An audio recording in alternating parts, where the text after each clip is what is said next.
আসসালামু আলাইকুম ও রহমতুল্লাহি অবরাকাতু। কারবালার যুদ্ধ ইসলামের ইতিহাসে হাজারো করুণ এবং হৃদয় বিদারক ঘটনার একটি। ৬১ হিজরি মোতাবেক ১০ মহরম কারবালার ময়দানে ইমাম হুসাইন রাদিয়াল্লাহু তাআলা আনহু এবং ইয়াজিদ বাহিনীর মধ্যে এই অসীম যুদ্ধ সংঘটিত হয়। এই ঘটনার নেপথ্যে যারা কাজ করেছে তারা ইতিহাসের পাতায় ষড়যন্ত্রকারী হিসাবে পরিচিত হয়ে আছে।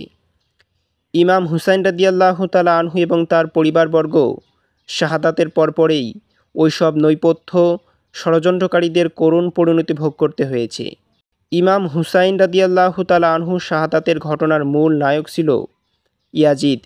ইয়াজিদের নির্দেশেই কারবালার প্রান্তরে ইমাম হুসাইন রাদিয়াল্লাহু তাআলা আনহুকে শহীদ করা হয়। কারবালার যুদ্ধের পর মুসলিম দুনিয়ার বিদ্রোহীর আগুন জ্বলে উঠল। বিশেষ করে মক্কা মদিনার অধিবাসীগণ ইয়াজিদের এহেন কুকর্মের প্রতি ঘৃণা প্রকাশ করতে লাগল। ইতিমধ্যে ইয়াজিদ বাহিনী মক্কা মদিনা আক্রমণ করে বহু সংখ্যক লোককে শহীদ করল। ইয়াজিদ এক অজ্ঞাত রোগে মারা যায়। তার অনুসারীরা রাতের আধারে অজ্ঞাত স্থানে কবর দিয়েছিল। ইয়াজিদের মৃত্যুর পর তার ছেলের হাতে লোকেরা বায়াত গ্রহণ করার ইচ্ছা প্রকাশ করল, কিন্তু তিনি তাতে রাজি হননি।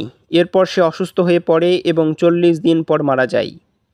ইয়াজিদের মৃত্যুর পর মারওয়ান ক্ষমতা দখল করল। এর পরপরই মক্কা মদিনা এবং কুফাসহ সমগ্র আরব বিশ্বে বিদ্রোহীর চরম আকার দেখা দিল। কুফাবাসীরা বেশি অনুতপ্ত ছিল, কেননা তাদের বিশ্বাসঘাতকতার ফলে এহেন হৃদয় বিদারক ঘটনা ঘটল। তারা ভাবল কিভাবে এর প্রায়শ্চিত্ত করা যায়। কুফার গভর্নর ইবনে জিয়াদ পালিয়ে দামেস্কে চলে যায়। মুক্তা সাকাফি কুফার গভর্নরের দায়িত্ব গ্রহণ করেন। মুক্তা সাকাফি ইমাম হুসাইন রাদিয়াল্লাহু তাআলা আনহু শাহাদাতের বদলা নেওয়ার জন্য ডাক দিল। সাথে সাথে সমগ্র কুফাবাসী তার আহ্বানে সাড়া দিল। শুরু হলো প্রতিশোধ নেওয়ার পালা। আমর বিন সাদ এবং তার ছেলে, সর্বপ্রথম সেই নরাধম পাপিষ্ট আমর বিন সাদকে তলব করা হলো, যে ইয়াজিদের বর্বর বাহিনীর সেনাপতি ছিল এবং তারই পরিচালনায় কারবালার যুদ্ধ সংগঠিত হয়। ছেলে এসে বলল, আমার পিতা এখন সব কিছু ত্যাগ করে নিঃসঙ্গ জীবনযাপন করছে। তিনি ঘর থেকে বের হন না। সাকাফি কোনো অজুহাত গ্রহণ করলেন না।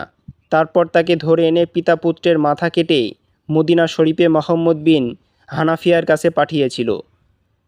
হাওলা বিন ইয়াজিদ ইমাম হাসানের মস্তক দেহ থেকে সম্পূর্ণ বিচ্ছিন্ন করে তার নিজের ঘরে নিয়ে গিয়েছিল। ধরে এনে হাত পা কেটে শুলে চড়ানো হলো। তার লাশ জ্বালিয়ে দেওয়া হয়েছিল। এই সীমার ইমাম হুসাইন রাদিয়াল্লাহু তাআলা আনহুর গলায় ছুরি চালিয়েছিল। মুক্তা সাকাফি যখন ইমাম হুসাইন রাদিয়াল্লাহু তাআলা আনহুর বিরুদ্ধে অস্ত্রধারী একজনকে হত্যা করছিল, তখন পাপিষ্ট সীমার কুফা থেকে পালিয়ে যেতে চেয়েছিল। এই পাপিষ্টের শেষ রক্ষা হলো না। সে মুক্তার সাকাফির বাহিনীর হাতে ধরা পড়ে।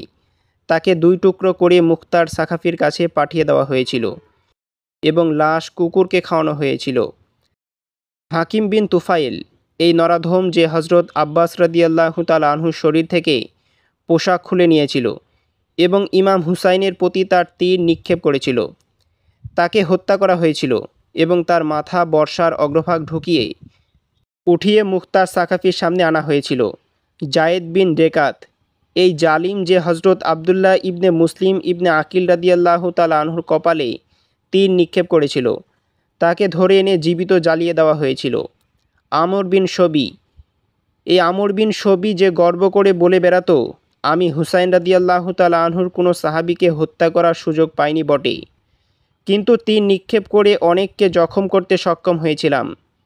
একে ধরে সকলের সামনে বর্ষার আঘাতে হত্যা করা হয়েছিল। নরাধম ইবনে জিয়াদের করুণ পরিণতি। ইয়াজিদের পর এই নরাধম ইবনে জিয়াদ সবচেয়ে জঘন্য অপরাধী।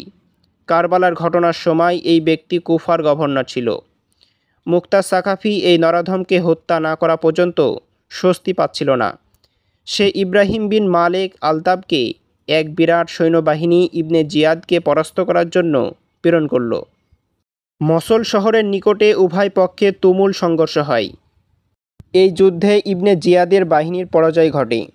ইবনে জিয়াদ পালায়নকারী ইব্রাহিম মালিকের সেনাবাহিনীর হাতে ধরা পড়ে। ইব্রাহিম মালিককে সৈন্যরা ইবনে জিয়াদের মাথা দেহ থেকে বিচ্ছিন্ন করে ফেলে। দেহ আগুনে পুড়িয়ে দেয়। মাথা বর্ষার অগ্রভাগে তুলে কুফায় নিয়ে আসে। তখন সাকাফি কুফাবাসীর উদ্দেশ্য করে বলে, দেখো, আজ থেকে 6 বছর আগে এই দিনে এই জায়গায় এই জালিমের সামনে ইমাম হুসাইন রাদিয়াল্লাহু তাআলা আনহুর মস্তক রাখা হয়েছিল। আজ আমার সামনে সেই জালিমের মাথা রাখা হয়েছে। এভাবে মুক্তা সাকাফি কারবালার শহীদের পবিত্র রক্তের যথাযথ বদলা নিয়েছিল।